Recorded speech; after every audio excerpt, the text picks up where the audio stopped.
dining, ina jiko, ina store. Bei ni shilingi milioni 35 tu ya Kitanzania, na maongezi yapo kidogo na kukutanisha na mwenye nyumba. Tunafanya biashara. Kumbuka mteja, kuna asilimia zako 5 utapokutanishwa na mwenye nyumba. Ukumbuke kuna asilimia zako 5 za kumpa dalali kazi company.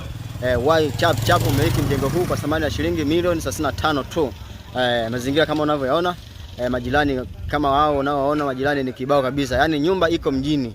Location nyumba ipo mjini Chanika, ni manispaa ya Ilala, Dar es Salaam. Mazingira bosi kama unavyoyaona, nyumba imenyoka sana, nyumba imesimama sana. Nyumba ni kali kabisa, nyumba imekamilika. Kila kitu ni marekebisho kidogo tu, mteja unahamia katika nyumba hii. Haya, nawaletea tena mjengo huo. Wateja kama mnavyoona wateja, mjengo umenyoka sana, mjengo umesimama sana. Bei ni shilingi milioni 35 tu ya Kitanzania. Unapata kumiliki mjengo huu.